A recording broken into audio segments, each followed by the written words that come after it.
Classic example है। और साथ में देखिए मैं बहुत सारा कुछ कहा जाता है, 9 मई हुआ, फिर इलेक्शन की कैंपेन ये थी कि 9 मई वालों का मुकाबला के साथ हमारा मुकाबला है, लोगों ने वोट डाल दिए। मियां जावेद लतीफ साहब, ऐसे आई डोंट नो आप फेयर जवाब इस चीज का दे पाएंगे या नहीं दे पाएंगे, आपकी सियासी मजबूरियां भी होंगी, क्या ये फॉर्म 47 की गवर्नमेंट लेनी चाहिए थी? क्या बड़े लीडरों को फॉर्म 47 के जरिए इस असेंबली में आना चाहिए था? ये क्यों फैसले किए गए? क्या इस मुल्क में लीडर कोई नहीं जो असूली फैसले करे बजाय इसके कि सियासी कंपल्शन के फैसले करे? देखें काशिफ, आपने कहा कि मेरी कोई सियासी मजबूरी होगी तो मैं शायद उसका जवाब उस तरह दे पाऊँ या नहीं।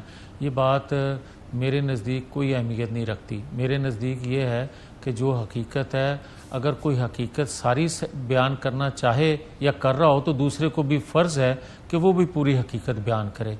अगर आप हकीकत सुनना चाहते हैं या हकीकत करेंगे तो मैं उसी तरह जवाब दूंगा।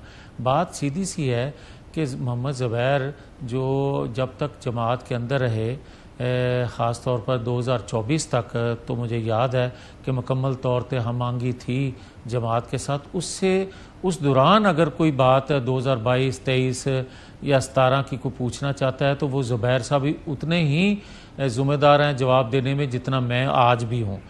दूसरी बात यह है कि बाख्तियार होने की बात, तो अगर आप आलमी कुव्वतों से और उन कुव्वतों से, मालियाती इदारों से अगर आप मुआहदे तोड़ते हैं तो आने वाले लोग मुआहदे करते हैं तो कड़ी शराइत पे करते हैं, तो फिर आपको ये सोचना होगा कि इसमें कौन कौन कसूरवार है।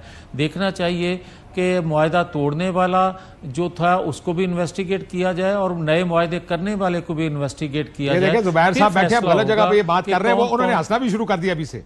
देखिए वो अंदर वो उस वक्त अंदर ही थे जिस वक्त ये सारे मुआहदे मुख्तलिफ औकात में इमरान खान साहब ने भी तोड़ा, यस, आप लोगों ने तोड़ा। अब आ जाएं।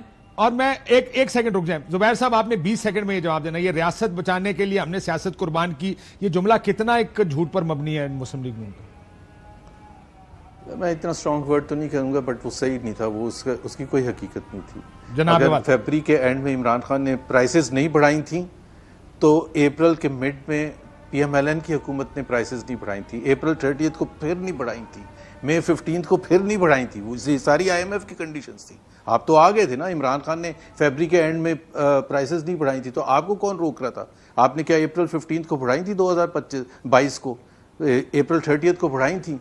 तो ये जो मुआहदा तोड़ना होता है या उसको जोड़ना होता है, ये क्या कैसे क्लासिफाई? और फिर तो हमें अगस्त में 8th ट्रांच मिल गई थी, तो फिर क्या मसला था? उसके बाद क्या मसला था? अगस्त 2022 में, आज से 2 साल पहले, तो अभी उधर ही रोते रहेंगे, उधर ही फंसे रहेंगे कि जी वो उस वक्त ठीक हुआ था, इस वजह से आज। मैंने कहा ज़ुबैर साहब भी बताएंगे, मैं कहूंगा फिर कहेंगे, क्योंकि मसला ये कि सियासत में भी जो आर्गुमेंट इस्तेमाल होने चाहिए फैक्चुअल भी होने चाहिए। लेकिन मेरा सवाल बिल्कुल ही मुख्तलिफ था, आप मालियाती इदारों पर चले गए, मैंने आपकी बात मान ली, हम हॉस्टेज हो गए इन मालियाती इदारों के, हमारी मईशत ऐसे आ गई। लेकिन मैं तो एक असूली बात पूछ रहा हूं कि इस मुल्क में क्या असूली फैसले होंगे कभी मियां साहब? अब मैं बात वो करने लगा हूं। बात यह है कि मैंने इसलिए ज़ुबैर साहब की खिदमत में अर्ज़ किया था कि जहाँ तक आपका और मेरा सफ़र इकट्ठा था, वो आप भी उतने ही जवाब देने के ज़िम्मेदार हैं जितना मैं आज हूँ। अब आ जाएं जो बात आप पूछ रहे हैं, फॉर्म 47। मैं बात जो कहने लगा हूँ शायद आपको हज़म ना हो या आप उसको तस्लीम ना करें, इससे आसान लफ्ज़ मेरे पास और है नहीं थे, माफ़ी चाहता हूँ अगर बुरा लगे तो।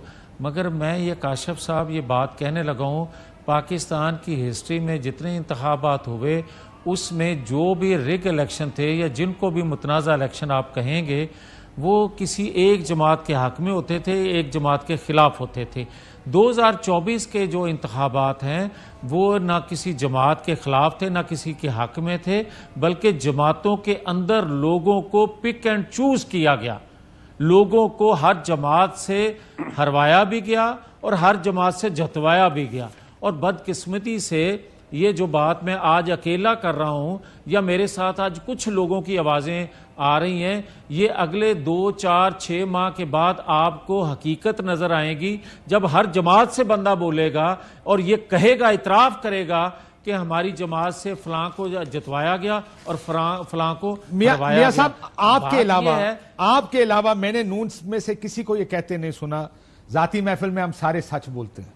یہ ٹی وی پہ آ کے تھوڑا سا پولیگرافک مشین کی ضرورت پڑتی ہے, باقی تو ہم سارے سچ بولتے ہیں.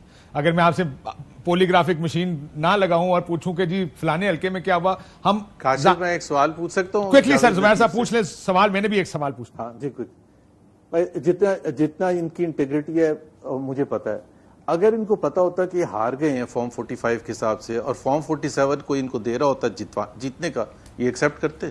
آپ لے لیتے میاں صاحب؟ کوئکلی جواب دے دیں, کیونکہ میں اس میں ایک چیز ایڈ کر دوں. میں نے آپ کے ایک بڑے سینئر لیڈر سے سنا, ذاتی طور پر سنا, نے کہا میں یہ بوجھ لے کر اسمبلی میں نہیں جا سکتا تھا کاشف صاحب. یہ میں نے ذاتی طور پہ ایک سے نہیں بلکہ دو سے سنا. آپ کر لیتے؟ کاشف اگر جواب دینے کی اجازت دے دیں تو میرے ساتھ تو بھائی پچھلے دنوں تک یہ بات ہوتی رہی جب ان کے اختیار میں چیزیں تھیں کہ غلط ہو گیا ہے اے لو. میں کہ کسی صورت قبول نہیں ہے گا, نہ میرا ضمیر گوارا کر سکتا ہے. مجھے جس طرح کروایا گیا ہے وہ صرف اقرار کر لیں کہ آپ کے ساتھ ظلم کرنے کی وجہ یہ تھی. اچھا میرا وقت کم ہے میاں صاحب, آپ کے علاوہ میں نے کسی کے منہ سے نہیں سنا جس نے کہا مجھے زبردستی ہروایا گیا. مجھے 2 نام دیں گے ذرا میں چیک ہی کر لوں یار.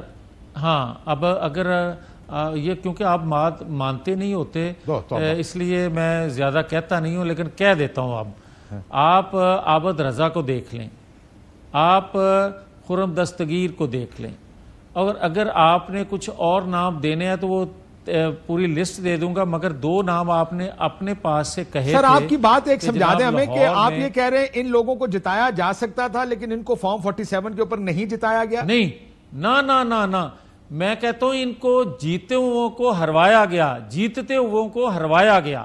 میں یہ کہہ رہا ہوں, میں تو یہ کہہ ہی نہیں رہا کہ ان کو جتوایا جا سکتا تھا. اور میں یہ آپ کو بات کہوں کہ اگر میری بات میں وزن نہیں ہے, اگر آپ یہ سمجھتے ہیں کہ میری بات میں وزن نہیں ہے تو پھر میں ایک جملہ کہہ دوں گا, اگر دیانتداری سے اس کو دیکھ لیں تو شاید آپ کی بات سمجھ میں آ جائے میری.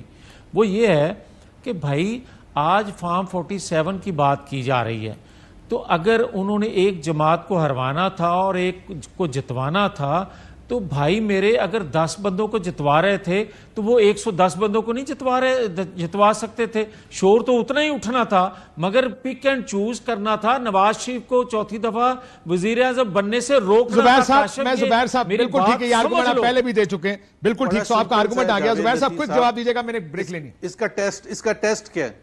اس کا ٹیسٹ یہ ہے کہ آج جو حلقے کھل رہے ہیں ٹریبیونلز میں ان کو یا کورٹس میں, ان کو کون روکنے کی کوشش کر رہا ہے؟ اسلام آباد کی 3 حلقوں کو کون روکنے کی کوشش کر رہا ہے؟ نہیں زبیر, اگر آپ جیتے ہوئے تو آپ روکنے کی کوشش کر رہے ہیں. آپ ایک سیکنڈ محمد زبیر صاحب, 1-2 حلقے آپ بتا دیں اور 1 حلقہ میرا ساتھ کھول لیں, آپ کو پتہ چل جائے گا یار جو بات کہہ رہا ہوں سچ ہے یا غلط ہے. یار اس طرح کر لینا صاحب, آپ بالکل سچ کہہ رہے ہیں. سر میں آپ کو 40 حلقے دوسرے سائڈ کے بتا دیتا ہوں, ایک آپ کا بھی ہوگا. میں ایک خود مسلم لیگ نون کے دوست کے ساتھ بیٹھا تھا, میں اکیلا نہیں تھا, ہم 2-3 لوگ بیٹھے تھے, اور کوئی بات ہوئی ووٹ کی, انہوں نے کہا جی تانوں تو پتا ہے اسی کہتا ووٹ, اور یہ بات تو اب مذاق میں پرسنل پرائیویٹلی ہوتی ہے اور نون والے مان بھی لیتے ہیں.